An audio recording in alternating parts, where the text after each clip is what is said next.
يا أبا عبد الله يا أبا عبد الله.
سب مل کے دعا امام زمان اللہم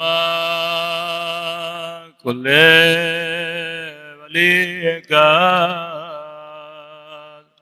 حجت ابن الحسن صلوات کا علیہ وعلی آبائے فی هذه الساعة وفي كل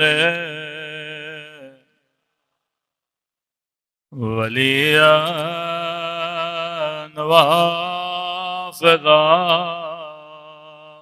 وقائدا وناصرا ودليلا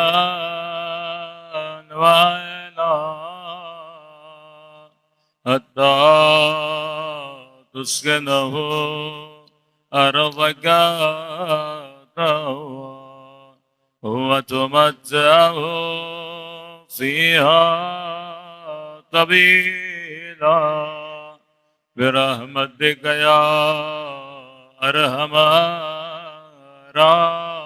الراحمين. صلوات پڑھے محمد.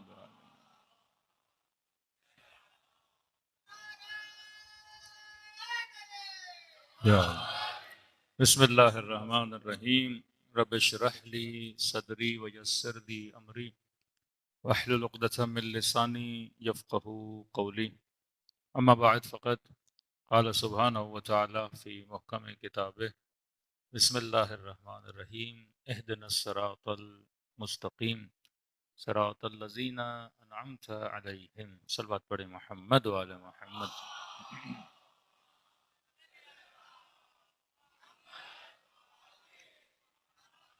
دعا ہے پروردگار عالم ہم سب کی عبادتوں کو اپنی بارگاہ میں قبول فرمائے اور جو مقصد زندگی مقصد عبادت لے کر آئے خدا ان مقاصد میں بھی ہم سب کو کامیابیاں کامرانیاں نصیب فرمائے.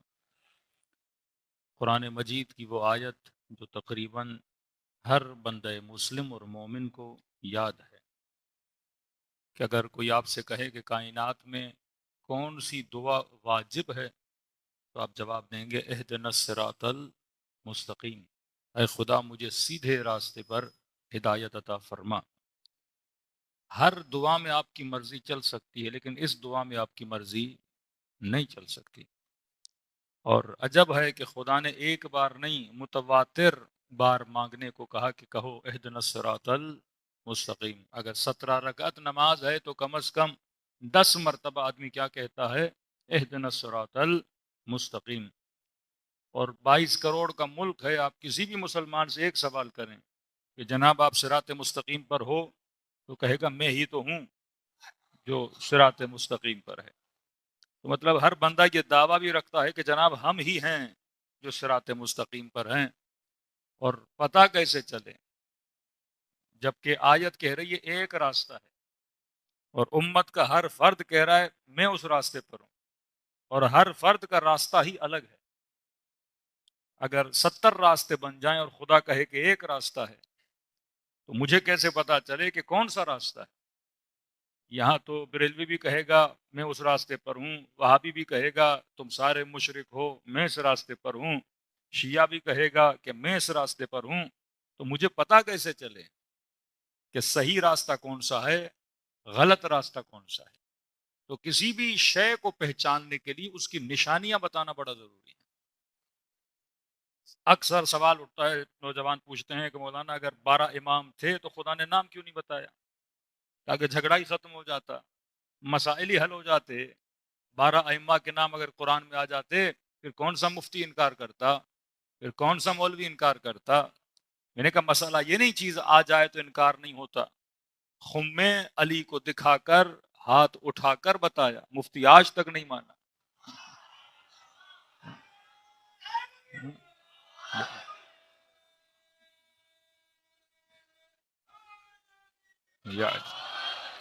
اس سے زیادہ رسول کیا بتاتے؟ دکھا بھی رہے ہیں، ہاتھ اٹھا بھی رہے ہیں، آیت پڑھ بھی رہے ہیں، حدیث بتا بھی رہے ہیں. لیکن میں نے کہا کہ الفاظ کا رد و بدل، چیزوں کا رد و بدل دنیا کا سب سے آسان ترین کام ہوتا ہے. بالفرض آپ تصور کریں پروردگار عالم 12 کے نام بتا دیتا، نام ہی بتاتا نا، کہ مثلا پہلے کا نام علی ہے، دوسرے کا نام حسن ہے، تیسرے کا نام حسین ہے، چوتھے کا نام علی ہے، پانچویں کا نام محمد ہے، چھٹے کا نام جعفر ہے. اگر خدا نام ہی بتا دیتا. اب ظاہر ہے جس کا نام لکھا ہے وہ ابھی آیا نہیں ہے، اس نے آنا ہے. کہ اگر رسول خدا کے زمانے میں نام بتائے جاتے ہیں، امام زین العابدین ابھی پیدا نہیں ہوئے، امام محمد باقر ابھی پیدا نہیں ہوئے، چھٹے امام ابھی پیدا نہیں ہوئے. اب کیا گارنٹی تھی کہ وقت کے ظالم اپنے بچوں کے نام وہی رکھتے جو خدا نے بتا دیے؟ پھر جھگڑا یہ چلتا کہ اللہ والا علی کون ہے، بندوں والا علی کون ہے. کہ ایک لفظ مولا ہے اور اتنی معانی نکال دی کہ مولا کا مطلب دوست ہے، مولا کا مطلب فلاں ہے. یہ خود حضرت امام مہدی پہ کتنے لوگوں نے اپنے بچوں کے نام رکھے. یہ آپ سنتے ہیں مہدی منتصر، یہ تاریخ میں منصور دوانقی اور مختلف قصے آپ سنتے ہیں. کتنے بچوں کے نام کیا رکھے گئے؟ مہدی رکھے گئے. یہی جارڈن کا بادشاہ، ان کی نسل میں اتنے انہوں نے مہدی نام رکھے تاکہ ہم امت کو بتائیں کہ مہدی کون ہے، ہم مہدی ہیں. تو اللہ نے کہا نام نہیں بتاؤں گا، کیونکہ نام بتانا آسان ہے، نام رکھنا بھی آسان ہے. بڑا آسان ہے، آپ بچے کا نام رکھ لو بہادر علی، بڑا آسان ہے. لیکن سوال ہے کہ بہادر ہے بھی کہ نہیں. بڑا آسان ہے اپنے بیٹے کا نام رکھو سخی حسین، لیکن بیٹا سخی بھی ہے کہ نہیں. کل پتا چلے نام بہادر تھا، چپکلی کو دیکھ کے بندہ بھاگ گیا. نام رکھنے سے کیا ہوتا ہے؟ امت نے بڑے بڑوں کے نام رکھے، وہ تو انہوں نے بتایا میدان میں کون رکنے والا تھا اور میدان کو چھوڑ کے کون بھاگنے والا تھا. نام رکھنا آسان ہے لیکن اس نام پہ عمل کرنا مشکل ہے. تو اللہ نے کہا نام نہیں بتاؤں گا، صفت بتاؤں گا، کیونکہ صفت کو تلاش کرنا بڑا آسان ہے. مثال کے طور پہ ہم نے آپ کو 5,000 دیے اور ہم نے کہا کہ فلاں مسجد میں چلے جائیے گا اور اس میں اعلان کریے گا جن صاحب کا نام علی ہے انہیں 5,000 دے کے آئیے گا. آپ نے 5,000 لی اور مسجد میں چلے گئے، لاؤڈ پہ اعلان کیا جناب مولانا صاحب نے 5,000 دیے ہیں اور کہا اسے دو جس کا نام کیا ہے، علی ہے. کتنے لوگ کھڑے ہو جائیں گے کہ میرا نام بھی علی ہے، وہ کہے گا جناب ہمارا نام بھی علی، وہ کہے گا ہمارا. اب یہ بندہ کنفیوز کہ دوں کس کو. لیکن اگر میں نام نہ بتاؤں، میں کہوں فلاں بندے کو دینا، قد اتنا ہوگا، صورت یہ ہوگی، ہیکل یہ ہوگا، رنگ یہ ہوگا، لباس یہ ہوگا، انگوٹھی فلاں ہوگی، چہرے پہ مثلاً اینک ہوگی، لباس کا رنگ یہ ہوگا. اب جب صفات بتانا شروع کروں گا آپ کو اعلان کرنے کی بھی ضرورت نہیں ہے، آپ خود جا کے بندے کو کیا کر لو گے؟ تلاش کر لو گے. تو اللہ نے کہا نام نہیں بتاؤں گا، صفت بتاؤں گا. فرمایا میں اللہ ولی، میرا رسول ولی، تیسرا وہ ولی جو نماز قائم کرے اور حالت رکوع میں زکوٰۃ دیتا ہوا نظر آ جائے. اب کسی کے وہم و گمان میں بھی نہیں تھا کہ رکوع میں بھی زکوٰۃ دی جاتی ہے. آپ خود بتائیے خیر و خیرات آپ لوگ کب کرتے ہیں؟ مجلس اٹھے کوئی فقیر ملا، آپ نے 4 پیسے دے دیے. جمعے کی نمازیں ہوتی ہیں، سارے فقیر کہاں کھڑے ہوتے ہیں؟ دروازے پہ کھڑے ہوتے ہیں. یعنی مطلب آج تک کسی فقیر کے ذہن میں بھی نہیں آیا کہ میں نماز کے بیچ میں جا کے خیرات مانگوں. کیونکہ فقیر بھی سوچتا ہے نا مجھے جلدی کیا ہے، نمازی بھاگے تو نہیں جا رہا، یا نماز ختم ہوگی مسجد سے باہر آئے گا اور مجھ سے کیا لوں گا؟ خیرات لوں گا. آج تک نہ کسی نمازی نے ایسا کام کیا کہ نماز کے بیچ میں کیا مانگے؟ خیرات مانگے. تو یہاں سے یہ لگ رہا ہے کہ فقیر کا مزاج بھی الگ ہے، نمازی کا مزاج بھی الگ ہے. بلکہ یہ کہوں لگ ایسے رہا تھا کہ فقیر نمازی کو جانتا تھا، نمازی فقیر کو جانتا تھا. میرے مولا فرماتے کیسے نہ جانتا، کیونکہ دینے والا علی تھا، لینے والے جبرائیل تھے. اللہ نے کیا بتا دی؟ صفت بتا دی. حالانکہ جب پہلے کا اعلان ہوا بڑا سمپل، انما ولیکم اللہ، رسول کا بڑا سمپل، والرسول. جب تیسرے کی بات آئی تو صفت پہ صفت، والذین آمنوا الذین یقیمون الصلاۃ ویؤتون الزکاۃ وہم راکعون. فرمایا صفت سے پہچاننا بڑا مشکل ہے، صفت سے پہچاننا بڑا آسان ہے. اب کہا کہ کون ہوگا؟ رسول نے فرمایا کہ نا مدینۃ العلم وعلی بابها. فرمایا اس کے اندر صفت علم پائی جائے گی. یہی ہے جو دعویٰ کر سکتا ہے کہ سلونی سلونی قبل ان تفقدونی. تو بہترین چیز کسی کو پہچاننے کی کیا ہے؟ صفت ہے. دیکھیے جب طہارت کا اعلان بھی ہوا تو خدا نے کیا فرمایا؟ انما یرید اللہ لیذھب عنکم الرجس اہل البیت ویطہرکم تطہیرا. صفت بتا دی.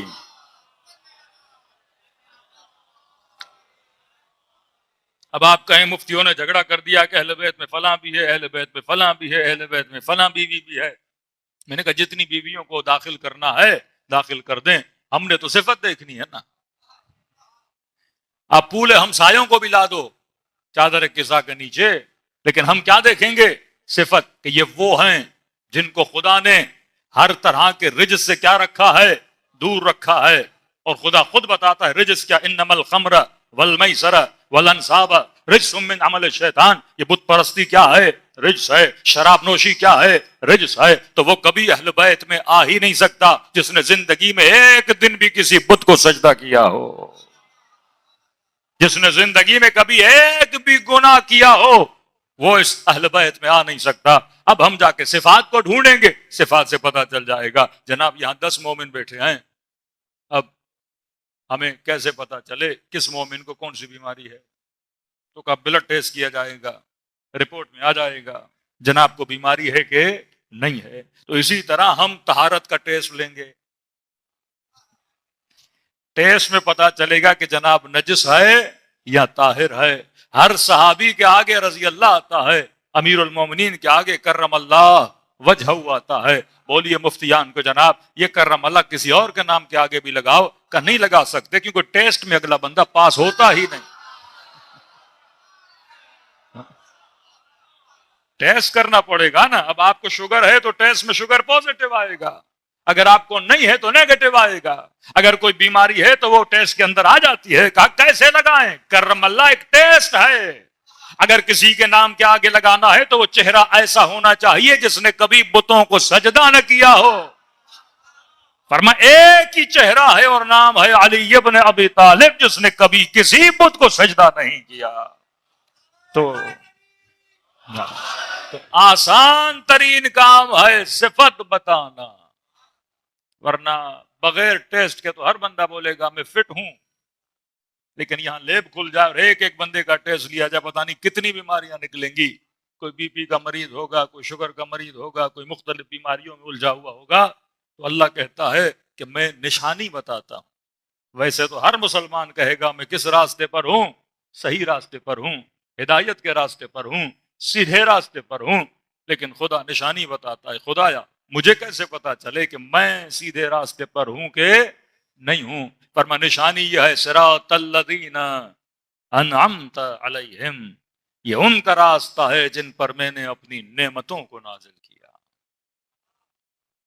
ایک نشانی آ گئی کہ یہ کون ہے؟ صاحبان نعمت ہیں، یہ ایسے نہیں جن پہ خدا کا قہر نازل ہو، یہ ایسے ہیں جن پہ خدا کا کیا نازل ہوتا ہے؟ نعمتیں نازل ہوتی ہیں۔ اب پھر ہم سوال کریں گے پروردگارہ کنفیوژن اور بڑھ گیا، کیونکہ مفتی صاحب کہتے ہیں فلاں بھی نعمت والا ہے، فلاں جنگ میں تھا نعمت والا ہے، فلاں ساتھ بیٹھا تھا نعمت والا ہے، فلاں نے اتنا دور گلی سے گزر رہا تھا اور ہلکی سی نگاہ رسول پہ پڑ گئی، یہ بھی نعمت والا ہے۔ پروردگارہ ہم کس کے پیچھے لگے؟ انہوں نے تو حدیث بنا دی اصحابی کالنجوم وَأَيُّهُمْ اقتدیتم اہتدیتم، کہ میرے سارے کے سارے صحابی ستاروں کی طرح ہیں۔ کسی بھی ستارے کے پیچھے لگو تو کیا پا جاؤ گے؟ ہدایت پا جاؤ گے۔ اب کانفلکٹ کتنا ہے آپ دیکھیے، رسول فرماتے ہیں میرے سارے صحابی، دیکھیے میں نے کہا کہ جناب ہم نے حیدرآباد جانا ہے تو ہم کس کے پیچھے چلیں؟ تو آپ نے کہا یہ جتنے مومن بیٹھے ہیں نا کسی کے بھی پیچھے چلے جاؤ حیدرآباد پہنچ جاؤ۔ تو کبھی اس کے پیچھے لگا انہوں نے جا کے اورنگی اتار دیا، کبھی اس کے پیچھے لگا انہوں نے کبھی اورنگی اتار دیا، کبھی کسی کے پیچھے لگا انہوں نے ڈی ایس اے میں جا کے پھینک دیا۔ تو اب یہ مسلمان در بدر گھوم رہا ہے لیکن حیدرآباد والا کوئی ملا ہی نہیں اسے۔ لیکن حدیث پڑھ دی کہ جناب سارے کے سارے ستارے کیا ہیں؟ کن نجوم ہیں، سارے صحابی ستاروں کی طرح ہیں، کسی کے پیچھے بھی لگو اہتدیتم، تجھے کیا مل جائے گی؟ ہدایت مل جائے گی۔ اب دوسری حدیث رسول کی، فرمایا علی الحق والحق مع علی، علی حق کے ساتھ ہے، حق علی کے ساتھ ہے۔ یہ نہ دیکھنا حق کہاں جا رہا ہے، یہ دیکھنا کہ علی کہاں جا رہا ہے۔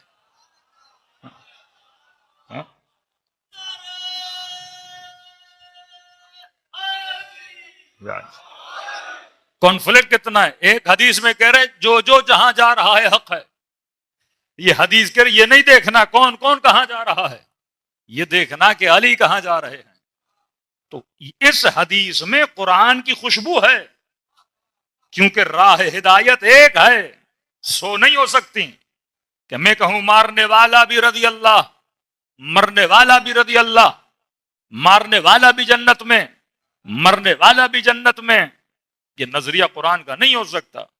قرآن کہتا ہے من قتل نفسا بغیر نفس او فساد فی الارض فکانما قتل الناس جميعا، جس نے ایک انسان کو قتل کیا اور زمین میں فساد کیا، مثال ایسے جس نے پوری انسانیت کو کیا کر دیا؟ قتل کر دیا۔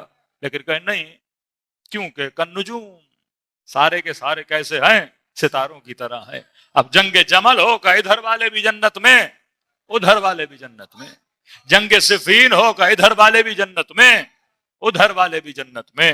اب یہاں پہ مسلم کو کیسے پتا چلے کہ سیدھا راستہ کون سا ہے؟ جناب یہ راستے تو بٹ جا رہے ہیں نا، جمل میں 2 لشکر بنے، صفین میں 2 لشکر بنے، کوئی رائٹ پہ جا رہا ہے کوئی لیفٹ پہ جا رہا ہے، مجھے کیسے پتا چلے کہ حق کیا ہے باطل کیا ہے؟ تو رسول نے ہمیں قبلہ دینا ضروری تھا، تو کبھی اس قبلے کا نام علی ابن ابی طالب تھا، کبھی اس قبلے کا نام حسن ابن علی تھا، کبھی اس قبلے کا نام حسین ابن علی تھا۔ ہر زمانے میں ہمیں کیا دیا گیا؟ خط دی گئی کہ یہ وہ راہ ہے جس پہ تم نے چلنا ہے، اور یہ راہ کہاں پہ ختم ہوتی ہے؟ ہدایت پہ ختم ہوتی ہے، جنت پہ ختم ہوتی ہے۔ پروردگارہ اور ذرا واضح کرو، صراط الذین انعمت علیہم، یہ ان کا راستہ ہے جن پر میں نے اپنی نعمتوں کو نازل کیا۔ خدایا مسلمان نے تو سب کو نعمت والا بنا دیا، 50,000 کے 50,000 ستارے بن گئے، سارے کے سارے نعمت والے، میں کس کے پیچھے لگوں؟ فرمایا صفت دیکھنا، صفت کون سی ہے؟ عبادی غیر المغضوب علیہم، ہر نعمت والا نہیں، وہ نعمت والا جس پہ میں خدا غضبناک نہیں ہوتا، ہر نعمت والا نہیں۔ اب سوال کہ خدا کس پر غضبناک ہوتا ہے؟ فرمایا بندہ جب شرک کرے تو خدا غضبناک ہوتا ہے، جب بت پرست بنے تو خدا غضبناک ہوتا ہے، جب شراب نوشی کرے تو خدا غضبناک ہوتا ہے، جب گناہ کرے تو خدا غضبناک ہوتا ہے۔ مطلب ہر نعمت والا نہیں، ایسا نعمت والا جس نے کبھی بت پرستی نہ کی ہو، جس نے کبھی رب کی مخالفت نہ کی ہو، جس نے کبھی بے راہ و روی نہ کی ہو۔ اور فرمایا آخری مہر لگا رہا ہوں ولا الضالین، ایسا نعمت والا جو کبھی راہ گمراہی پہ چلا نہ ہو، تو وہ نعمت والا ہو ہی نہیں سکتا۔ ہاں ہیں سارے نعمت والے، لیکن اس آیت میں جو نعمت والا ہے وہ ایسا ہے جس نے کبھی بت پرستی نہ کی ہو، جو کبھی گمراہ نہ رہا ہو۔ واللہ سب کو دیکھو گے، کوئی 20 سال بت پرست رہا ہے، کوئی 40 سال بت پرست رہا ہے، کوئی 10 سال بت پرست رہا ہے، لیکن ایک ہی ملتا ہے جو بچہ تھا 7 سال کا تھا اور حضرت رسول کو لبیک کہہ کے کلمہ اسلام کو پڑھا، تو فرمایا ایسا نعمت والا جس نے اپنی پیشانی کبھی بتوں کے سامنے جھکائی نہ ہو۔ اور وہ وجود امیر المؤمنین علی ابن ابی طالب۔ اب یہ منافقت تھی مفتی کی کہ جب تقسیم کرنا شروع کی تو کہا بچوں میں جس نے سب سے پہلے ایمان لایا۔ بھئی سیدھی بات کرو، سب سے پہلے کس نے لایا؟ یہ تقسیم کیا ہے؟ بچوں میں۔ ہاں، ایسی تقسیم تو ہم بڑی بنا سکتے ہیں کہ مرغی کا سالن کھانے کے بعد کس نے پہلے اسلام لایا، بن سکتی ہے نا کہ بھائی سب سے پہلے مرغی کا سالن کھانے کے بعد کس نے اسلام لایا تھا۔ یہ تقسیم، بوڑھوں میں سب سے پہلے کس نے اسلام لایا، بچوں میں سب سے پہلے کس نے اسلام لایا، داڑھی سفید ہونے کے بعد سب سے پہلے کس نے اسلام لایا، شادی کرنے کے بعد سب سے پہلے کس نے اسلام لایا، پہلا بچہ پیدا ہونے کے بعد سب سے پہلے کس نے اسلام لایا، 2 شادیاں کرنے کے بعد سب سے پہلے کس نے اسلام لایا۔ یہ کون سی تقسیم ہے؟ سیدھی سیدھی بات کرو، سب سے پہلے اسلام کس نے لایا؟ اور بتاؤ کہ جس نے بڑھاپے میں اسلام لایا وہ جوانی میں کافر تھا۔ ہاں، بتاؤ کہ کئی لوگ بعثت کے 10 سال تک بھی کافر رہے، تلواریں لے کر گئے کہ مصطفیٰ کو قتل کریں گے۔ ہاں، ساری امت کو بتاؤ نا، فضیلت امیر المومنین کو چھپانے کے لیے بچوں کی تقسیم، بڑوں کی تقسیم، بوڑھوں کی تقسیم۔ بھائی بڑھاپے میں اسلام لانا کمال تھوڑی ہے، جوانی میں اسلام لانا کمال ہے، بچپنے میں اسلام لانا کیا ہے؟ کمال ہے۔ اب کہیں گے کمال کیسا ہے؟ بھئی کمال اس طرح ہے کہ امیر المومنین بچے تھے، 7 سال کے تھے، بچے کو پتا چل گیا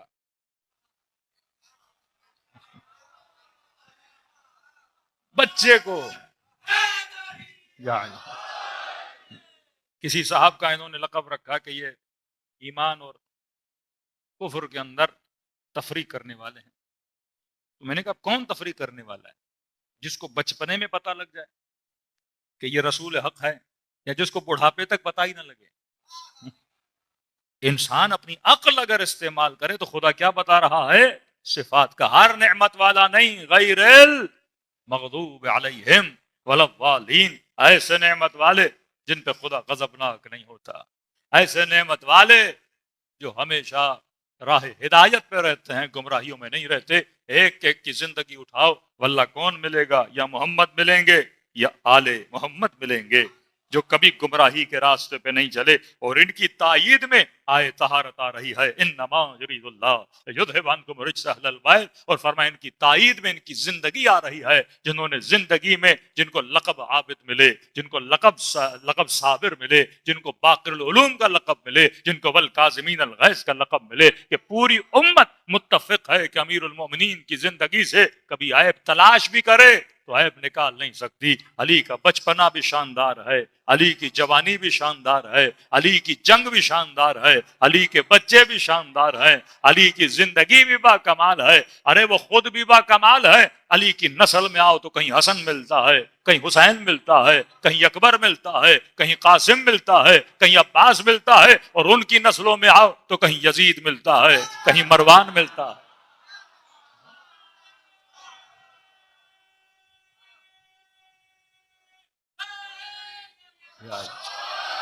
یہ نتیجہ ہے بے ایہم اقتدیتم کی نسلوں پہ یزید ملتے ہیں، اور جنہوں نے کہا جہاں علی جائے وہاں حق جاتا ہے، ان کی نسلوں میں عباس و حبیب ابن مظاہر ملتے ہیں۔ ایک فکر غلط پوری امت کو کیا بنا دیتی ہے؟ غلط بنا دیتی ہے۔ تو فرمایا یہ وہ راہ ہے جو راہ ہدایت ہے، یہ وہ راہ ہے جو راہ نجات ہے۔ اور ایک نشانی جو ہمارے کچھ دوستوں نے نکالی، جو ممبر سے بہت کم پڑھی جاتی ہے، مطلب پڑھی نہیں جاتی، کہا کہ یہ وہ راستہ ہے جو کس کا راستہ ہے؟ نعمت والوں کا راستہ ہے۔ اب ایک ہے تھیوری، ایک ہے پریکٹیکل۔ میں نے کہا ایک پانی ہے جو بڑا میٹھا ہے، تو آپ کہیں گے مولانا کوئی ایسا پانی ہے ہمیں پلائیں، تھیوری ہے نا۔ آپ کہو گے پریکٹیکلی مجھے ایسا پانی دکھاؤ جو اتنا میٹھا ہو جتنی آپ بتا رہے ہیں۔ میں نے کہا پاکستان میں آم ہوتا ہے، بڑا میٹھا ہوتا ہے، ایسا ہوتا ہے، آپ کسی نے آم دیکھا ہی نہیں، تو کہے گا ذرا مجھے کبھی پاکستان لے کر چلیے، ذرا وہ آم چکھائیے کہ کیسا ہوتا ہے۔ ہو سکتا ہے اس نے افریقہ کے آم کھائے ہوں جن کا مزہ آلو جیسا ہوتا ہے، تو کہا یہاں کے آم تو آلو کی طرح ہے۔ کہا نہیں وہاں چلو، وہاں کے آم کیا ہیں؟ میٹھے ہیں۔ تو آپ پاکستان لے آئے، آپ نے اس کو آم دیا۔ اب سوال خدا کہتا ہے ایک راستہ ہے جو نعمت والا راستہ ہے، مطلب ایک ایسا راستہ جس پہ کیا ہے؟ نعمت ہی نعمت ہے، نعمت ہی نعمت ہے۔ میں نے کہا دنیا کو چیلنج ہے، یہاں سے امریکہ، امریکہ سے کینیڈا، آسٹریلیا، یو کے، یورپ، افریقہ، پوری دنیا گھومو، جو انسانیت کی باتیں کریں، حقوق بشر کی باتیں کریں، انسانیت کی خدمت کی باتیں کریں، انسانیت کی پالنے پوسنے کی باتیں کریں، ان کے سب ملکوں میں چلے جاؤ جو ٹھیکیدار ہیں انسانیت کے، کہو جناب ہمیں پتا چلا ہے کہ کوئی راستہ ہے جس پہ نعمت ہی نعمت ہے۔ آپ ہمیں کوئی 1-2 کلومیٹر کا ایسا راستہ دکھا دو جس پہ میں چلوں مجھے نعمت نظر آئے، جس پہ میں چلوں مجھے ہر شے مل جائے، جس پہ میں چلوں مجھے خدمت نظر آئے۔ واللہ پوری دنیا گھومو گے تمہیں 2 کلومیٹر کا راستہ نہیں ملے گا، لیکن آؤ شیعوں کے پاس تجھے 80 کلومیٹر کا راستہ دکھاتے ہیں۔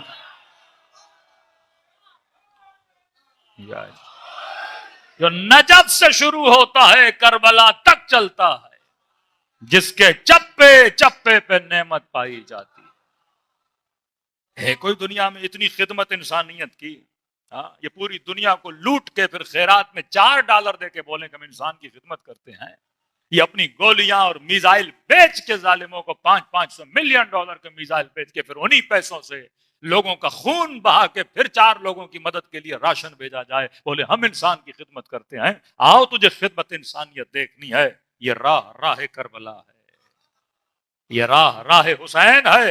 کھانا فری میں، پانی فری میں، سونا فری میں، کہاں کوئی انسان کے پاؤں دباتا ہے، کہاں زبردستی سفروں پہ بٹھا کے کھانا کھلایا جاتا ہے، کہاں انسان کے پاؤں، مطلب ڈاکٹر خدمت میں بیٹھا ہے، ہر شعبے کا بندہ کیا کر رہا ہے؟ کیا ہو گیا لوگوں کو؟ وہی ڈاکٹر پاکستان میں آتا ہے فیس لیتا ہے، وہی انجینئر یہاں فیس لیتا ہے، وہی بزنس مین یہاں ٹائم مانگو تو ٹائم نہیں دیتا۔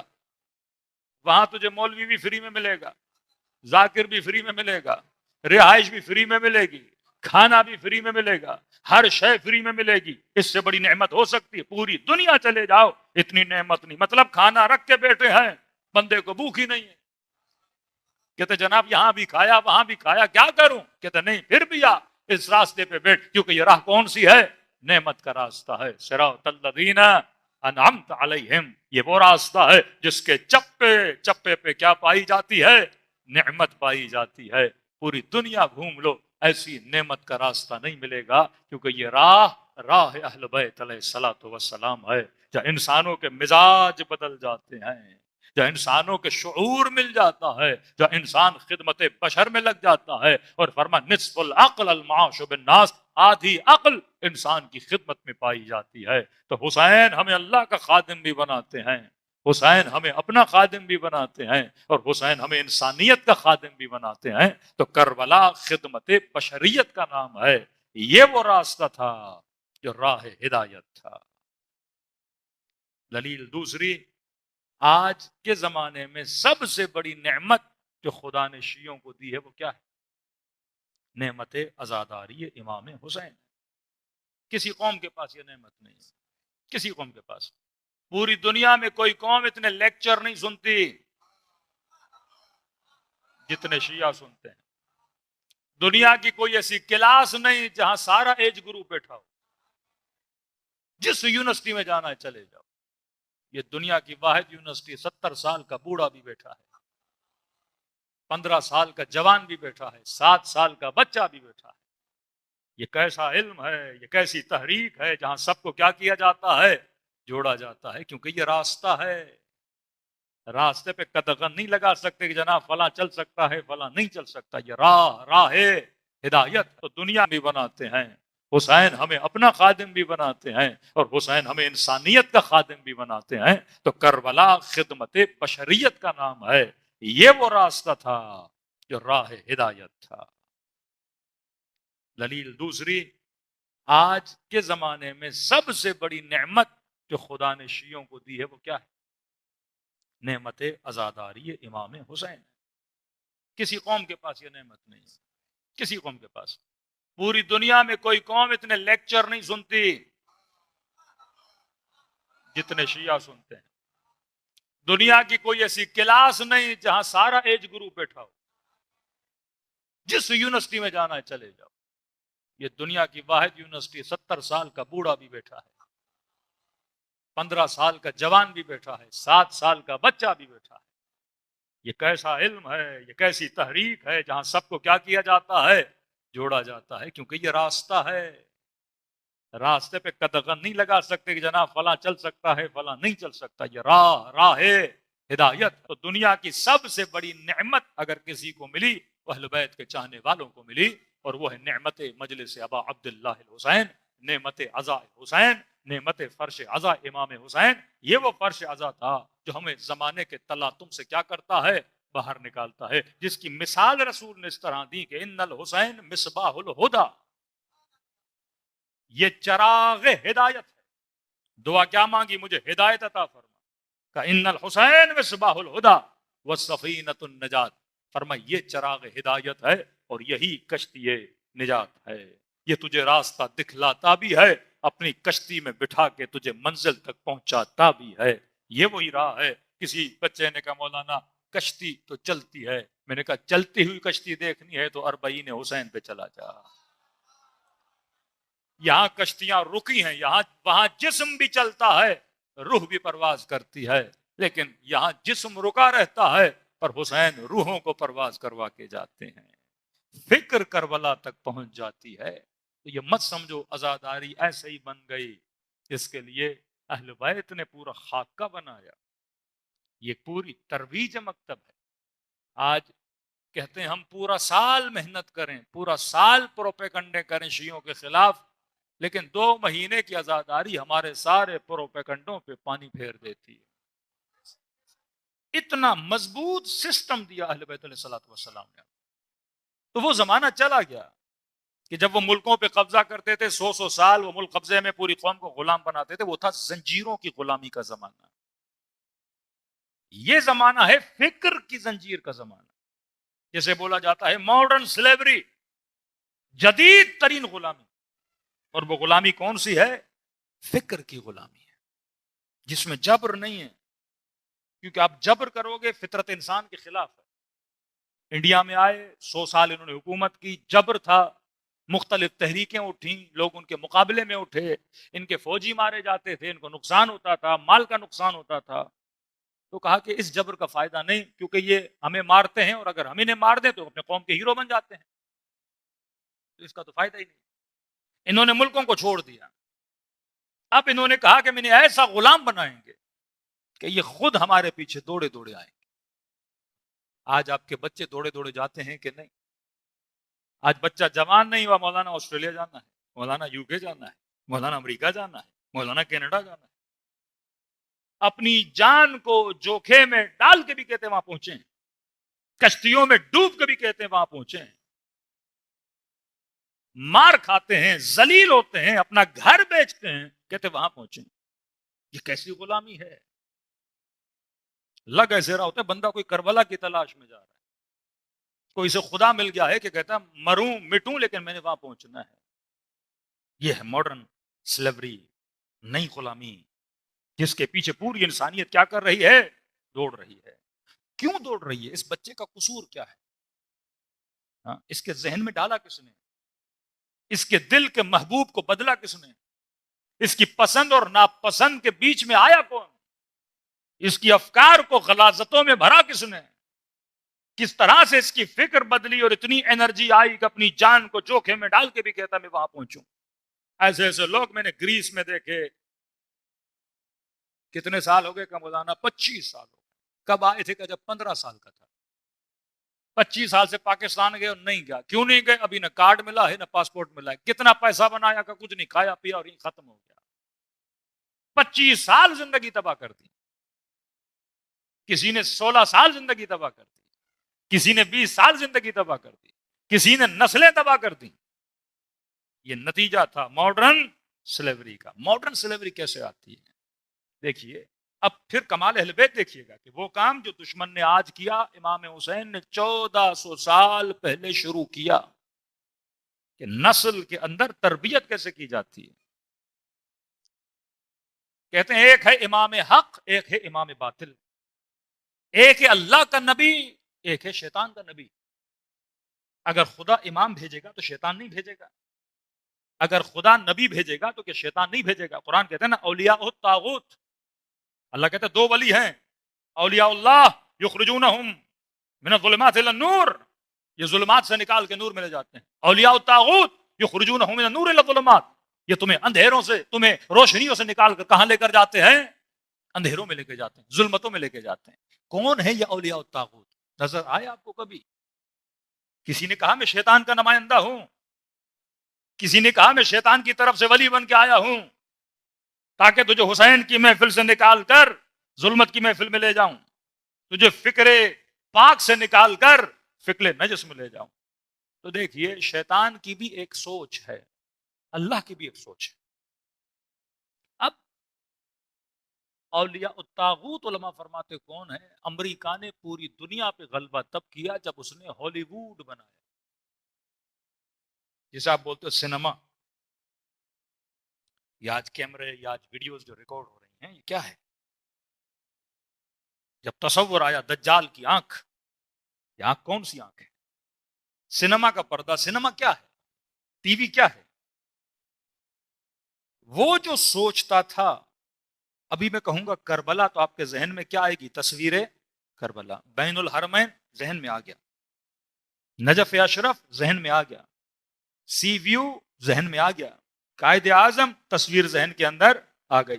اب آپ رات کو بیٹھے ہو، کچھ سوچ رہے ہو، کوئی کہانی سوچ رہے ہو، کوئی تصور بنا رہے ہو، کوئی خواب دیکھ رہے ہو. یہ خواب کس کے اندر ہے؟ ذہن کے اندر ہے. اب میں یہ چاہتا ہوں کہ جو میں سوچ رہا ہوں میں صاحب کو دکھاؤں، میں جو سوچ رہا ہوں اس جوان کو دکھاؤں، میرے ذہن کے اندر جو ہے اسے باہر نکال کے پردے پہ لاؤں اور نسلیں کیا کریں؟ اسے دیکھیں. تو اس رائٹر نے جو تصور بنایا، پروڈیوسر نے اس تصور کو پردے پہ اتارا. پہلے غلاظت ذہن میں تھی، پھر غلاظت پردے پہ آئی. پہلے نقشہ میپ ذہن میں تھا، پھر نقشہ اور میپ کہاں پر آیا؟ پردے پر آیا. اب پردے پر آیا تو فلمیں بنی.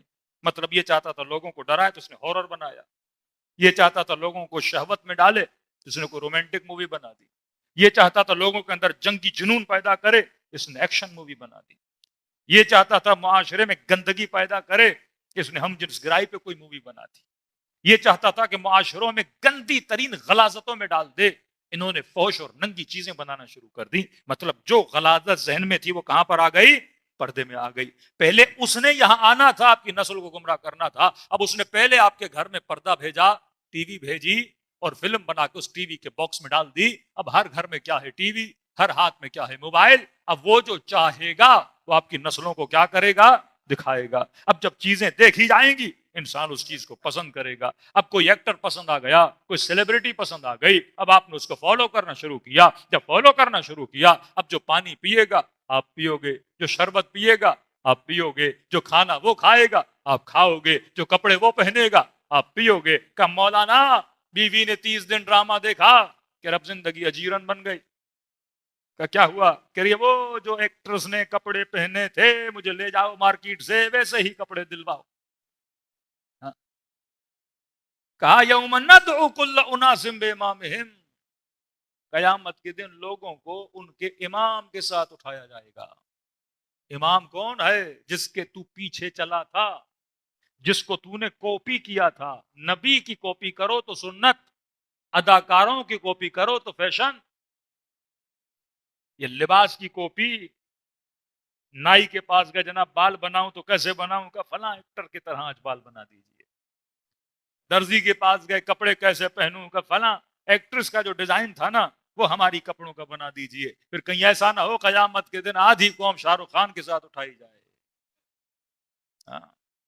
یوم ندعو کل اناس بامامہم، جس کو تو نے دنیا میں کاپی کیا تھا وہ تیرا امام ہے، زبان سے کہہ دیا کہ امام علی ہے، امام رسول ہے، لیکن سوال ہے تو کاپی کسے کر رہا تھا؟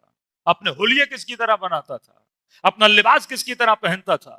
زندگی کا چلن تمہارا کس کی طرح تھا؟ تو اس نے اپنے کلچر کو پھیلایا کس کے ذریعے سے؟ اپنے خیال کو میڈیا کے ذریعے سے پھیلایا اور لوگوں نے کاپی کیا۔ اب آؤ مکتب اہل بیت میں، یہ جلوس کیا ہے؟ یہ عزا کیا ہے؟ یہ علم کیا ہے؟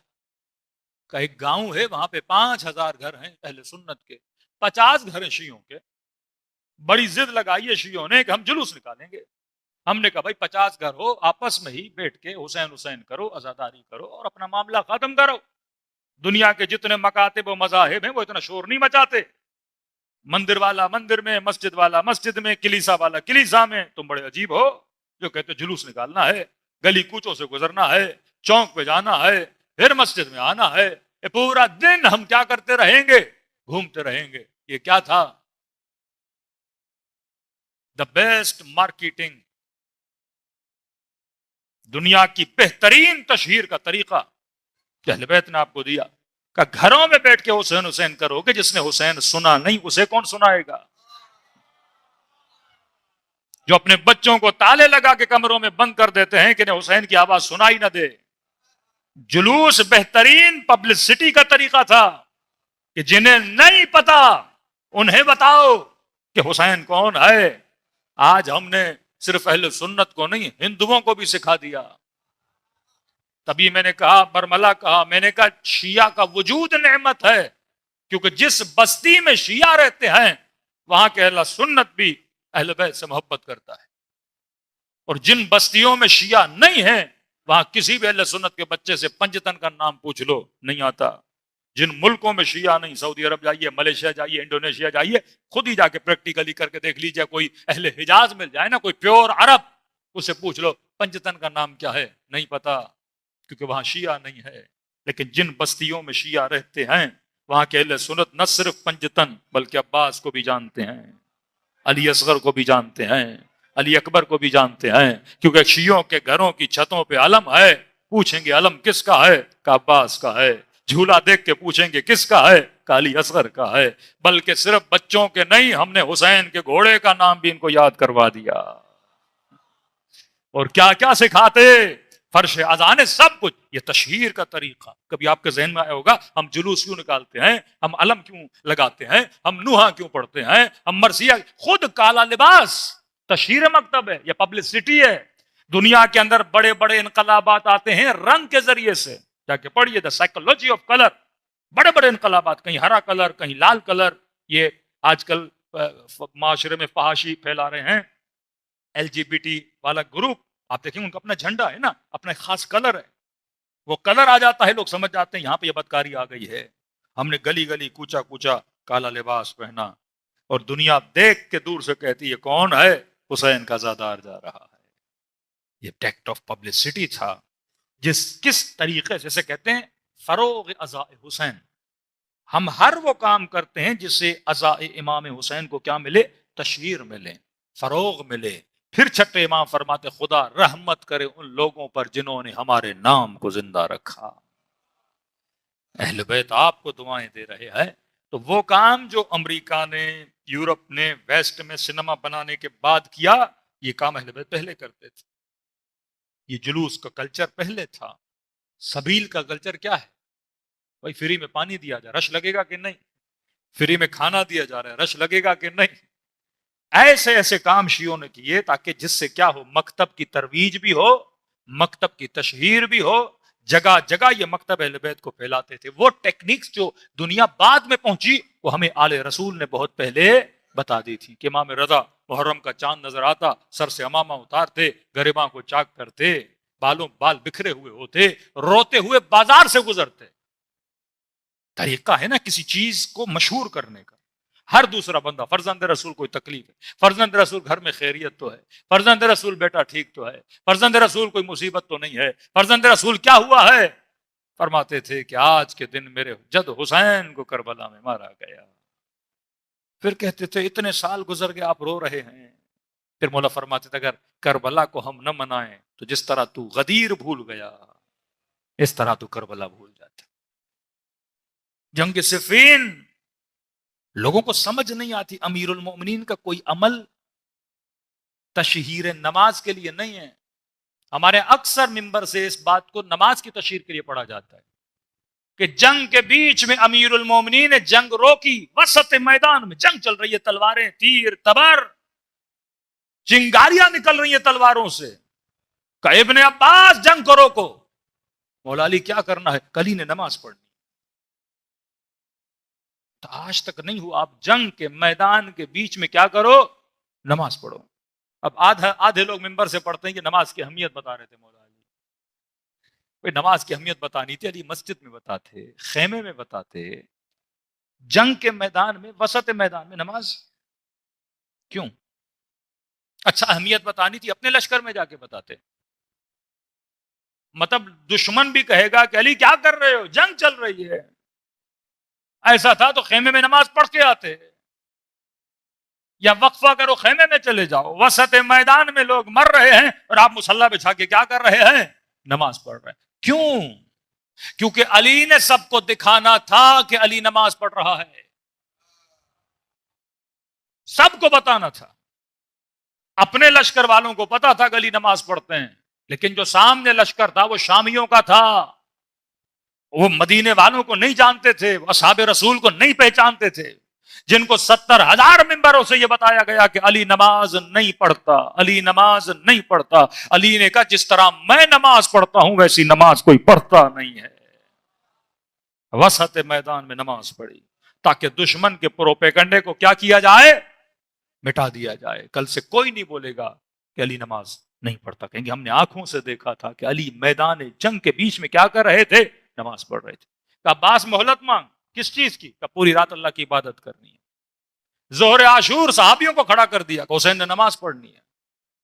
مولا نماز پہلے پڑھ لیتے، خیمے میں چلے جائیں. وسط میدان میں تیر کھا رہا ہے سعید، تیر لگ رہے ہیں آپ کے صاحب کو. 17 تیر کھا لیے سعید نے بدن پہ. کہ نہیں، یہ وہ لشکر تھا جس نے کہا حسین میں تجھے اس لیے قتل کرنے آیا ہوں بغضاً لابیک، تیرے بابا کے بغض میں. مطلب ان کے ذہنوں میں آج بھی یہ کہ اہل بیت نماز نہیں پڑھتے. اس طرح سے مکتب کی کیا کی تشہیر کی. شیعہ بھی تقریباً عاشورہ کے دن نماز جماعت کرواتے ہیں. اتنی بڑی نماز کیوں نماز جماعت کرواتے ہیں؟ کیونکہ اتنا شدید پروپیگنڈا تھا کہ شیعہ نماز نہیں پڑھتے. یہ کہتے ہیں ماتم کرو نماز ہو گئی، گریا کرو نماز ہو گئی، 4 نعرے لگاؤ نماز ہو گئی. غلط تصور شیعوں کے لیے. جیسے آغا خانیوں کا بولا جاتا ہے اپنے امام کو دیکھا تو کہتے ہیں حج ہو گیا. ان کا حج ایسا ہی ہو جاتا ہے، اگر اپنے امام کو دیکھ لیا تو حج ہو جاتا ہے.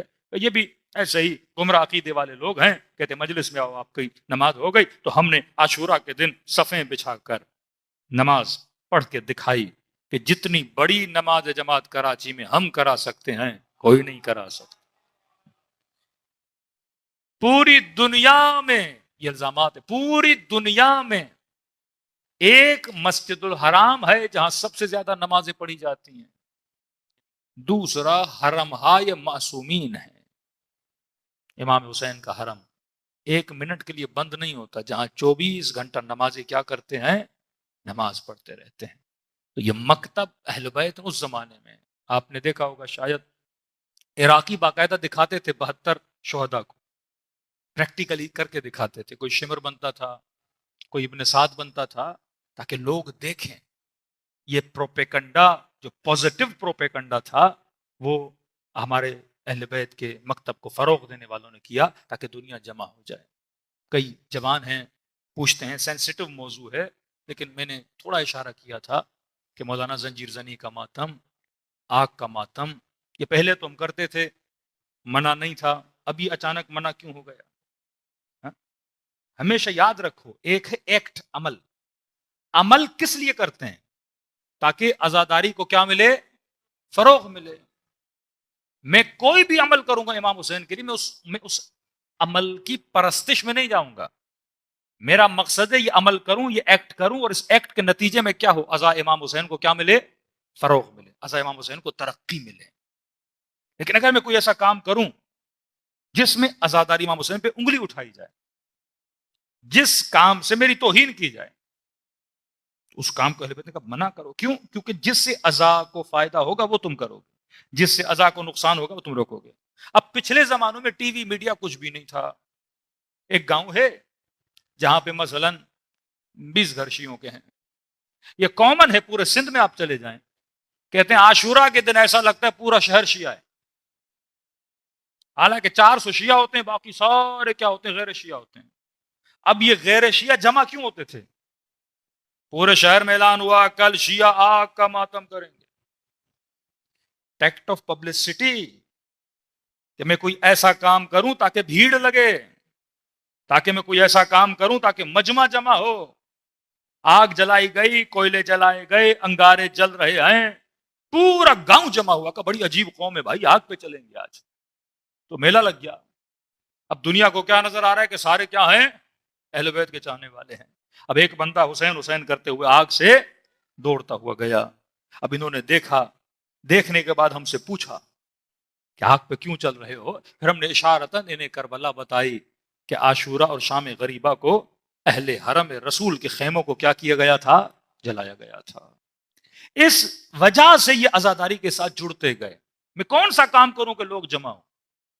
کوئی مداری والا تو کام میں نے نہیں کرنا نا لوگوں کو جمع کرنے کے لیے. وہ مداری لوگوں کو جمع کرتا ہے لیکن اس بندر سے لوگوں کو کچھ ملتا نہیں ہے. ہاں اللہ بھی جمع کرتا ہے معجزے کر کے. حضرت عیسیٰ نے عصا پھینکی، اژدہا بن گیا. فرمایا جتنے ساحر تھے عیسیٰ کے قدموں میں گر گئے. کہا آمنا برب موسیٰ، ہم رب موسیٰ پہ ایمان لاتے ہیں. کہا کیوں؟ کہ آج ہم نے آنکھوں سے دیکھا ہے. اس نے کیا کیا ہے؟ کوئی ایسا کام کیا ہے. شق القمر کرنا، یہ معجزات اہل بیت. کبھی چشمہ جاری کر دینا، تو ہم نے بھی لوگوں کو جمع کرنا تھا، تو ہم نے کبھی آگ کا ماتم.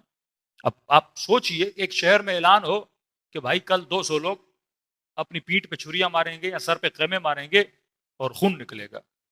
کریوسٹی پیدا ہوگی نا، دیکھیں تو صحیح کیسے لوگ ہیں جو اپنا خون نکال رہے ہیں. تو اس سے مکتب کی کیا ہو رہی تھی؟ ترویج ہو رہی تھی، مکتب بڑھ رہا تھا. پھر مراجع نے محسوس کیا کوئی ایسا زمانہ آیا ہمارے کئی ایکٹ کو لوگ ہمارے خلاف کیا کرنے لگے؟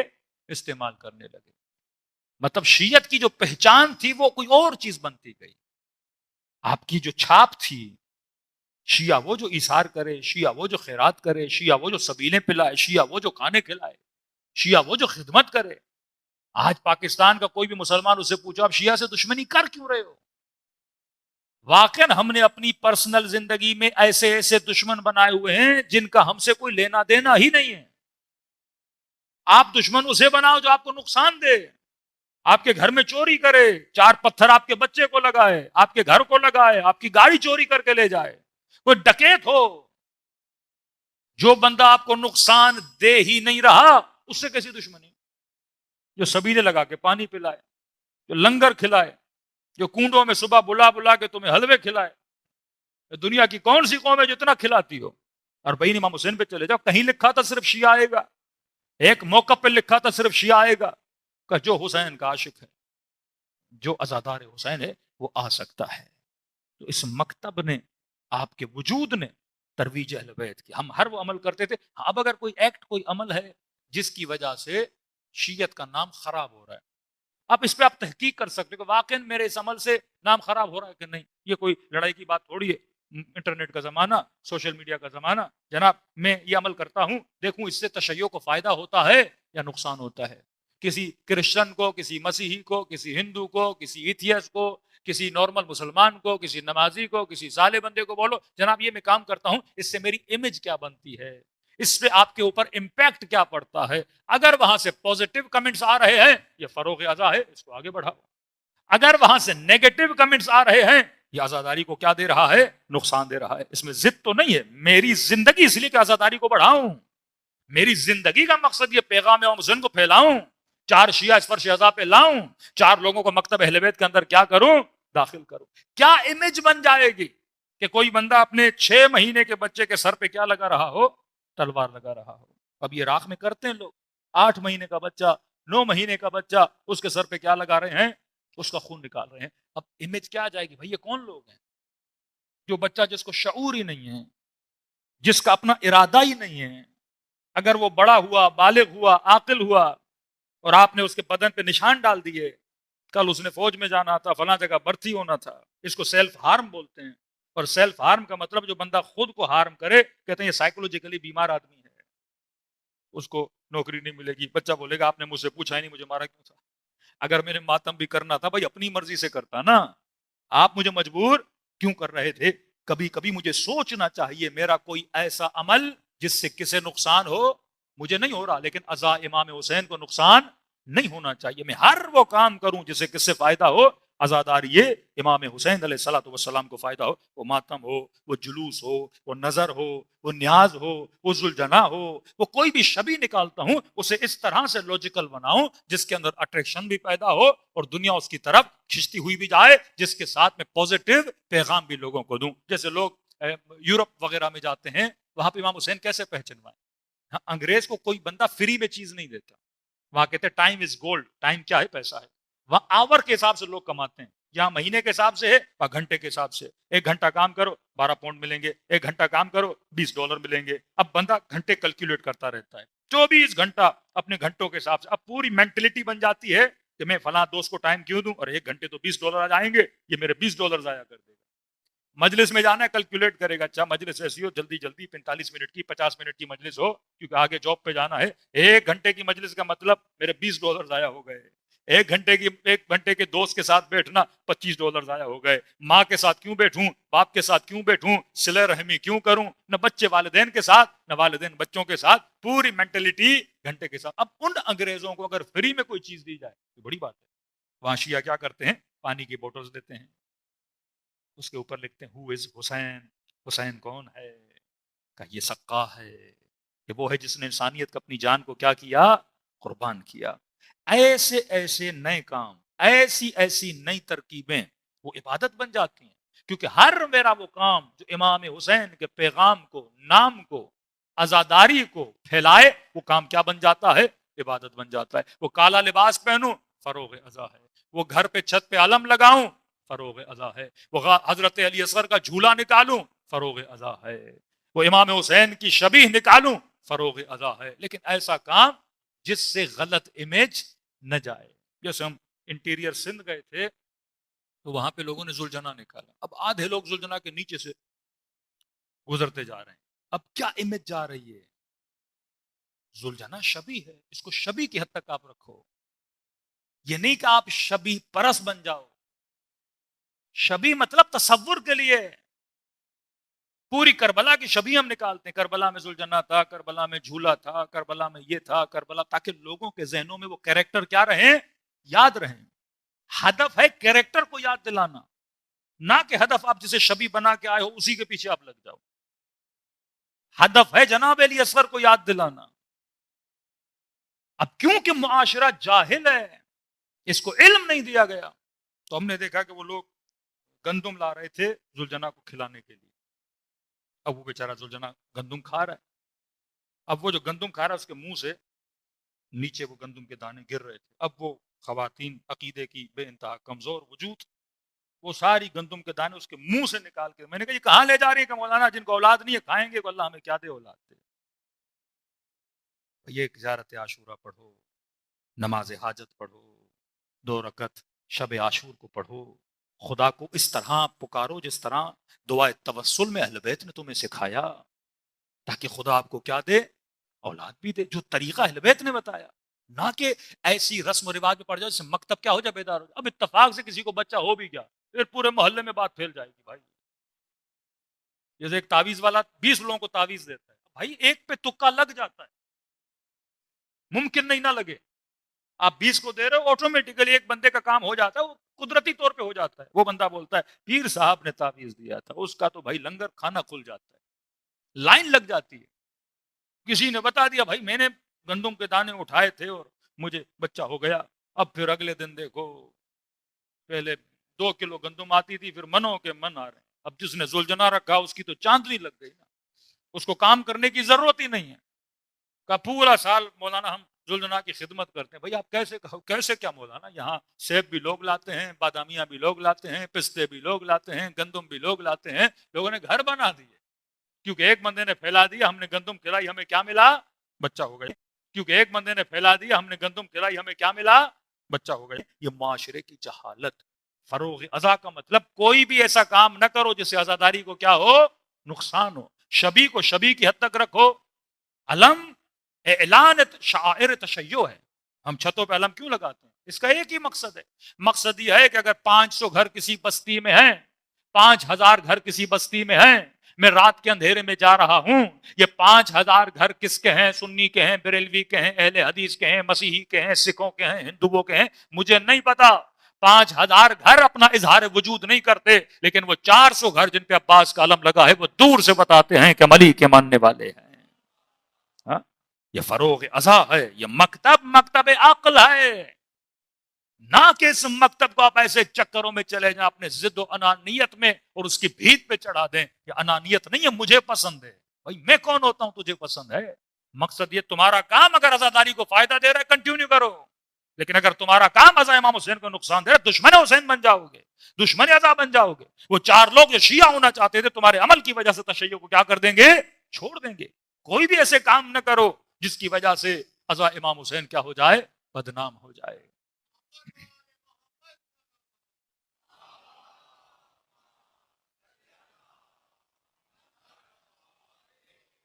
اجل فرجہم، تو کوئی کام کبھی کیا جاتا تھا اسے عزاداری کو فائدہ ہوتا تھا. اب اس بحث میں ہم چل سکتے ہیں کہ مولانا ابھی فائدہ ہو رہا ہے نہیں ہو رہا ہے، اس پہ ریسرچ ہو بھائی، ریسرچ کرو.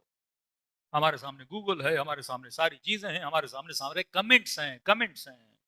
وہ ویڈیو ڈالو، نیچے کمنٹس پڑھو اغیار کے. آج آپ اسرائیل کے مقابلے میں کھڑے ہوئے لوگوں نے تعریف کی کہ نہیں؟ آپ کا ایک اچھا فعل مکتب کو کیا دے رہا ہے؟ فروغ دے رہا ہے. بھائی یہ حسین کے ماننے والے ہیں، یہ ظلم کے مقابلے میں ڈٹنے والے ہیں، یہ یزید کی آنکھوں میں آنکھیں ڈال کے باتیں کرنے والے ہیں. ہاں آج ان کو سمجھ آ رہی شیعوں کو مجلسوں سے ملتا کیا ہے. آج ان کو سمجھ لگی ہے کہ شیعہ مجلسیں کیوں کرواتے ہیں، اتنے پیسے مجلسوں پہ کیوں لگاتے ہیں. وہ سمجھ گئے یہ مجلس پہ پیسہ نہیں لگاتے، یہ اپنی نسلوں پہ پیسہ لگاتے ہیں. یہ فرش ادا ہے جو ان کے ذہنوں کو پختہ کرتی ہے. یہ فرش ادا ہے جو بچے بچے کو نعرہ سکھاتی ہے، آؤ تو منت ذلت، ذلت کی زندگی سے عزت کی موت بہتر ہے. علی کا طرز زندگی منافقت کی موت ہے. یہ اس طرز زندگی پہ چلتے ہیں. کہاں مر گئے گا دوسرے مسلمان؟ یہ امت مسلم کیوں کھڑی ہے؟ کیونکہ یہ حسین والی امت ہے، یہ امیر شام والی امت نہیں ہے. یہ فکر علوی والی ہے، فکر حسینی والی ہے، فکر یزیدی والی نہیں ہے. یہ ان مفتیوں کو نہیں مانتی جو یہ کہیں رسول نے کہا حاکم کیسا بھی ہو اس کے خلاف قیام نہیں کر سکتے. یہ فکر حسین والے ہیں جس نے 62 ہجری میں کہا اگر حاکم فاسق و فاجر ہو اس کے خلاف کیا کیا کرو؟ قیام کیا کرو. قیام نہیں کر سکتے، زبان تو کھولا کرو، شعور تو پیدا کیا کرو. گناہ روک نہیں سکتے لیکن بتا تو سکتے ہو یہ گناہ ہے، لوگوں کی فکر کو تو بیدار کر سکتے ہو. تو یہ ممبر سب سے بڑا سینما، ممبر سب سے بڑی ٹی وی، ممبر سب سے بڑا اسٹیج شو تھا. دنیا کے پاس اتنی بڑی طاقت نہیں تھی جو آپ کے پاس ممبر کی طاقت تھی. وہ فلموں کے لیے لوگوں کو جمع کرتے تھے، حسین ذکر خدا کے لیے لوگوں کو جمع کرتے ہیں. ہاں سیاسی جلسے بھی ہوں، بسیں بھیجو، بریانیاں کھلاؤ، پیسے دو، لوگ جمع ہوتے ہیں. یہاں صرف اعلان کرو ذکر حسین ہونے والا ہے، لوگ دوڑے دوڑے آتے ہیں. اتنی بڑی تہذیب، اتنا بڑا کلچر کس نے جنم دیا؟ امام حسین کی وجہ سے. بچ نہیں سکتا کوئی اس کلچر سے. دن بدن تشیع میں اضافہ ہوتا ہے انہی ٹیکنیکس کی وجہ سے. the technique of نوحہ، مرثیہ، سلام، ماتم، ذکر حسین، علم، تعزیہ، یہ سارے مکتب کی ترویج کے کیا تھے؟ ذرائع تھے. کہ ہمیں بولنے کی ضرورت نہیں، ہم چیزیں دکھا دکھا کے لوگوں کو حسین یاد کراتے ہیں. ہم چیزیں دکھا دکھا کے انہیں حسین کا عاشق بناتے. اور آج 40 امام حسین کسی معجزے سے کم ہے؟ سارے ایکٹ ہیں نا. اب لوگ اربعین پہ کیا دیکھتے ہیں؟ بھائی شیعہ کھانا کھلا رہے ہیں، پازیٹو ہے نا، عزاداری بڑھ رہی ہے، پاؤں دبا رہے ہیں، عزاداری بڑھ رہی ہے، یہ بھی ایک طرح کا ماتم ہے، یہ بھی ایک طرح کی عزاداری ہے کہ آپ کسی کو بٹھا کے سفرے پہ کھانا کھلاؤ۔ میں نے کوئی بھی ایسا کام کروں جس امام حسین کی تعریف ہو، کوئی بھی ایسا کام کروں جس سے عزاداری کو فروغ ملے، نوحہ اس طرح پڑھوں، مرثیہ اس طرح پڑھوں، ماتم اس طرح کروں، بیٹھوں اس طرح، جس سے معاشرے میں پوزیٹو پیغام جائے اور لوگ امام حسین کی طرف کھنچتے ہوئے ہیں۔ لیکن اسی اربعین میں کوئی بندہ صحیح کام نہ کرے، کوئی ایسا کوئی غلط کام کرے، اسے اربعین کی کیا ہو جائے گی؟ بدنامی ہو جائے گی۔ لیکن اگر اچھے کام کرو گے تو مکتب کی ترویج بھی ہوگی اور مکتب کی تشہیر بھی ہوگی۔ تو یہ جتنے ایکٹ، جتنے اعمال ہم انجام دیتے ہیں، اس میں سے کئی اعمال ایسے ہیں جو مکتب کی ترویج کے لیے اور تشہیر کے لیے۔ صلوات پڑھے محمد والے محمد۔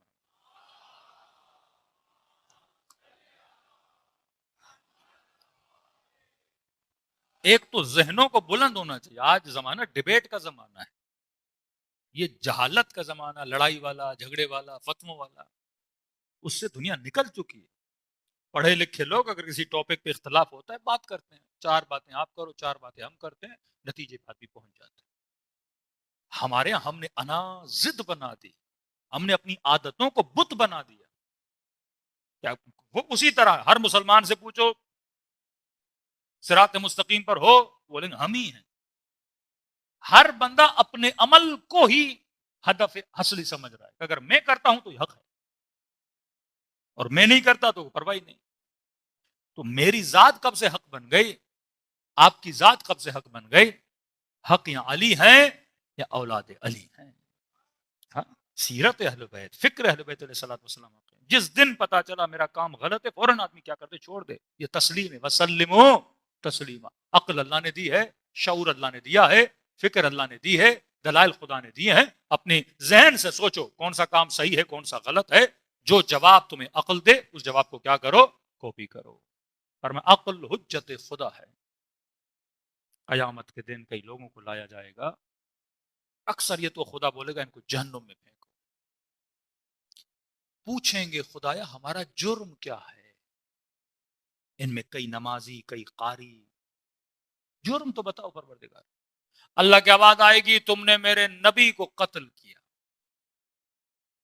چیخ اٹھیں گے پروردگار ہم تو رسول کے زمانے میں تھے ہی نہیں، نہ ہمارے زمانے میں کوئی نبی تھا۔ اللہ کی آواز آئے گی ایک نبی نبی ظاہر ہے، ایک نبی نبی باطن ہے۔ تم نے اپنے اندر والے نبی کو کیا کیا تھا؟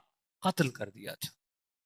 عقل حجت پروردگار عالم ہے، لہذا حکم ملے گا ان کو جہنم کی طرف روانہ کیا جائے۔ تو اہل بیت نے قربانیاں دی تاکہ ہماری عقلوں کو کیا کیا جائے؟ بیدار کیا جائے، دلوں کو کربلا کی طرف روانہ کریں۔ وہ وجود جس نے انسانیت کے لیے اپنا سب کچھ لٹا دیا، کون ہے جو اپنی 4 سالہ بچی قربان کرے؟ ہاں، وہ بیویاں جو کبھی گھر سے نہیں نکلی، ان کو شرابی کی دربار میں 8 گھنٹے کھڑا کیا جائے۔ ہاں، چوتھے امام سے کسی نرس کی مولا آپ روتے کیوں ہیں؟ شہادت تو آپ کا ورثہ ہے۔ کہاں موت تمہارے لیے ایسے جیسے عورت کے گلے میں ہار ہو۔ کہ ہم شہادت سے نہیں روتے، اب وہ زہر سے ہو، تیر سے ہو، تلوار سے ہو۔ مولا پھر کیوں روتے ہیں؟ فرمایا ہم روتے اس لیے کیونکہ ہماری توہین کی گئی۔ میرے بابا کو شہید کرنا تھا کر دیتے، لیکن بدن پہ گھوڑے کیوں دوڑائے؟ بدن سے لباس کیوں اتارا؟ 4 سالہ بچی کو تماچے کیوں مارے؟ ماؤں بہنوں کو شرابی کی درباروں میں لے جایا کیوں گیا؟ فرمایا توہین ہمیں بڑی تکلیف دیتی ہے۔ پھر فرمایا شیعو تم میں سے جب کوئی میرے بابا کو سلام کرتا ہے ہمارے کلیجوں کو ٹھنڈک ملتی ہے۔ یہ فضیلت خدا نے آپ کو دی کہ امام حسین آپ کے سلاموں کی وجہ سے خوش ہوتے ہیں۔ پر مولا اتنی تاکید کیوں ہے؟ فرمایا کیونکہ عاشورہ کے دن میرا بابا ترس گیا تھا کہ کوئی آئے سلام کرے، دلوں کو کربلا لے جائیں، ایسے سلام کریں جیسے زینب کبریٰ نے سلام کیا، جیسے سیدہ سکینہ نے سلام کیا۔ السلام علی الحسین وعلی علی ابن الحسین وعلى أولاد حسین وعلى اصحاب الحسین سب مل کے السلام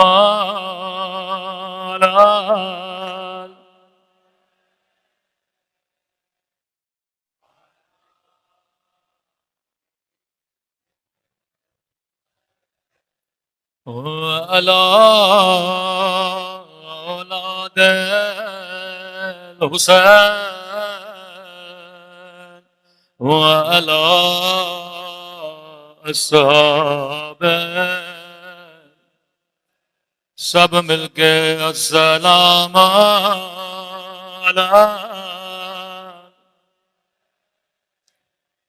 وعلى علی ابن میرا سلام ہو زینب کی لٹی ہوئی چادر پہ کہتے ہیں جب جب قافلہ بازار میں جاتا تھا بڑی حسرت سے عباس کے کٹے سر کو دیکھتی تھی فرماتی تھی عباس تجھے میری چادر پہ بڑا ناز تھا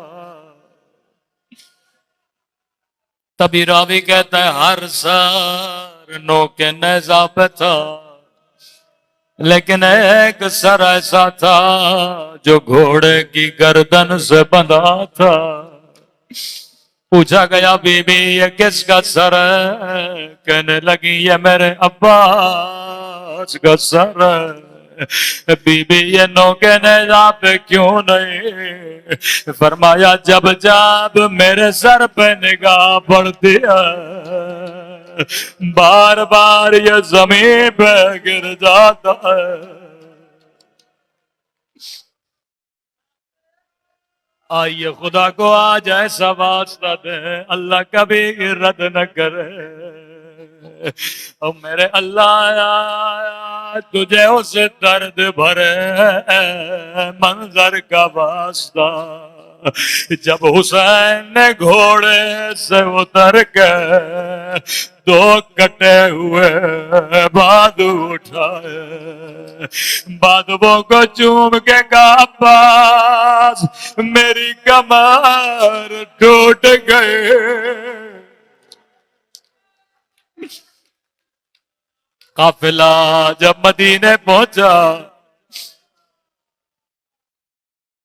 نادی نے صدا دی مسلمانوں قد قتل الحسین حسین مارے گئے کہتے ہیں بی بی ام البنین دوڑی دوڑی آگے آئے کہتی ہے میں نے صحیح سے نہیں سنا مجھے پھر بتا کہتا ہے بوڑھی خاتون نبی کا نواسا مارا گیا حسین پیاسے مارے گئے بدن پہ گھوڑے دوڑائے گئے بی بی ام البنین کی آواز بلند ہوئی کہنے لگی عباس دودھ نہیں بخشو گی تیرے ہوتے ہوئے زہرا کا لال مارا گیا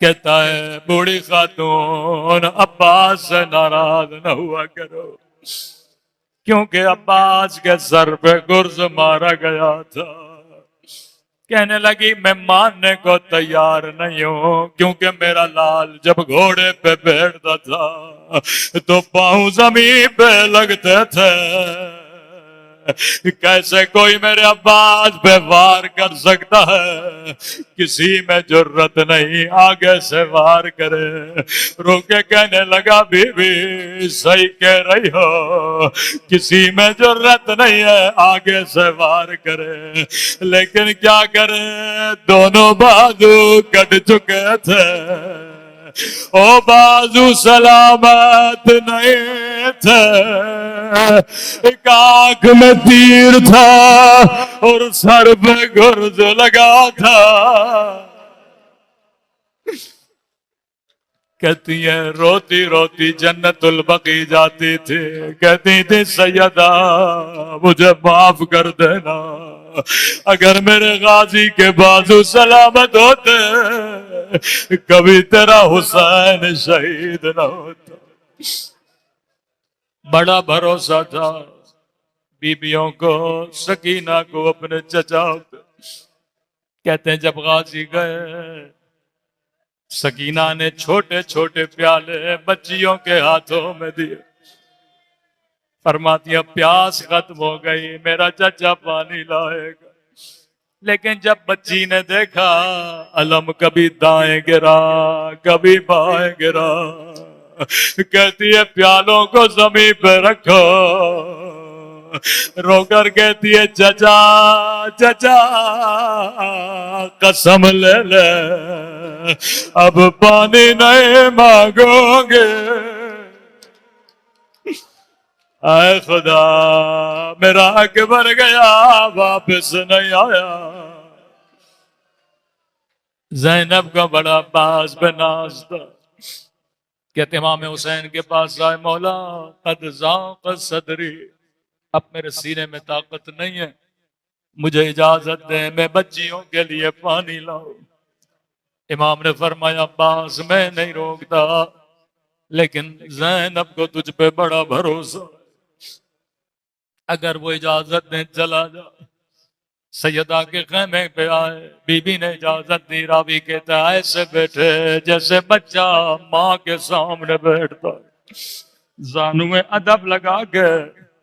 سیدہ نے چہرے کو دیکھا, فرمایا عباس میں سمجھ گئی کیوں آئے ہو, بہن تجھے روکے گی نہیں, لیکن میری کچھ باتیں سنتا جا. جی میری آقا دادی. فرمایا عباس شہر کوفہ تھا, حکومت بابا علی کی تھی, میرا قافلہ شہر میں آنا چاہتا تھا. بابا نے فرمایا حسن رات ہونے دو, بازاروں کو بند ہونے دو, لوگوں کو اپنے گھروں میں جانے دو, پھر میری بیٹیوں کو لانا. عباس بازار بند ہو گئے, لوگ اپنے گھروں میں واپس چلے گئے. بابا خود مجھے لینے کے لیے آئے, میرے اونٹ کی مہار کو تھاما, ابھی چند قدم سواری چلی تھی. بابا نے کہا زینب بیٹی ذرا ہماری کا پردہ ہٹانا. عباس میں نے پردہ ہٹایا, مجھے کہا زینب غور سے دیکھو یہ کوفیوں کے گھروں کی چھتیں ہیں. عباس میری سمجھ میں نہیں آیا بابا مجھے کیوں دکھا رہے ہیں. پھر سواری تھوڑی آگے بڑھی, پھر بابا نے سواری کو روکا, کہا زینب بیٹی ذرا ہماری کا پردہ ہٹانا. جی میرے بابا. اور زینب غور سے دیکھو یہ کوفے کا بازار ہے. عباس میری سمجھ میں نہیں آیا, بیٹیاں اور بازار مجھے کیوں دکھا رہے ہیں. سواری اور آگے بڑھی. اب کہا زینب ذرا پردہ ہٹانا, میں نے ہٹایا. کہا زینب غور سے دیکھو یہ کوفے کا چوک ہے. میری سمجھ میں نہیں آیا.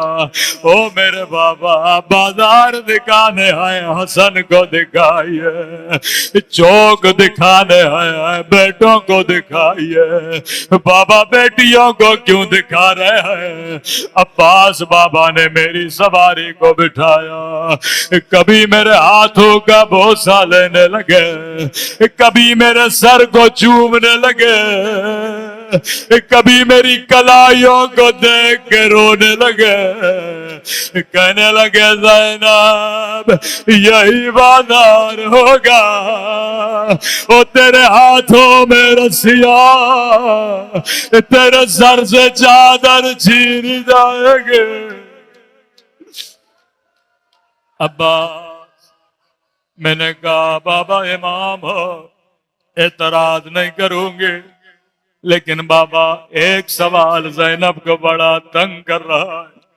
جی میری بیٹی کہنے لگی بابا بابا جس بھی بہن کا ایک بھائی ہو اس کا بھی کوئی نام نہیں لیتا، وہ اللہ نے مجھے 18 بھائی دیے، میں بازار میں آؤں گے رو کر کا زینب اس وقت حسن نہ رہیں گے حسین نہ رہیں گے۔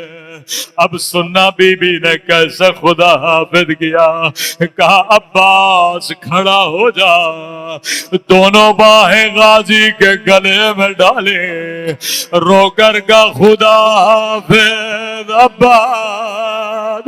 اب میں زینب سمجھ گئے میرے ہاتھوں میں رسیاں بندھنے کا وقت قریب ہے، میرے سر سے چادر اترنے کا وقت قریب ہے۔ الا لعنت اللہ علی القوم الظالمین، ماتم حسین۔